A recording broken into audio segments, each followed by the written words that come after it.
আসসালামু আলাইকুম ওয়া রাহমাতুল্লাহি ওয়া বারাকাতুহু। আলহামদুলিল্লাহ, আপনাদের সকলের দোয়াতে ভালো আছি। আশা করি আপনারা সকলে ভালো আছেন। চলে আসলাম হচ্ছে আপনার যে প্রাকৃতিক সৌন্দর্য, আল্লাহ তাআলার যে নিয়ামত, বনভূমি, যে মাঠে দেখেন আপনার হচ্ছে অনেকগুলি ছাগল এবং হচ্ছে আপনার গরু, গবাদি পশু, গাভী, বাচ্চা সকলে মিলে আপনার এখানে ঘাস খাচ্ছে। দেখেন কত সুন্দর একটি পরিবেশ। তখন হচ্ছে আপনার বিভিন্ন রকমের গাভী, বকনা, দেখেন সুবিশাল মাঠের মধ্যে কতগুলি গরু বাঁধা আছে, সবাই একসাথে ঘাস খাচ্ছে। তো হচ্ছে এখানে আপনার ব্ল্যাক বেঙ্গল ছাগল আছে, ক্রস ছাগল আছে, দেশি গাভী আছে, ফিজিয়ান ক্রস গাভী আছে, শাহিওয়াল বাচ্চা আছে, শাহিওয়াল গরু আছে।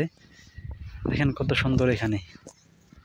আবার দেখেন এখানে হচ্ছে আপনার তোতাপুরি বা হরিয়ানা ক্রস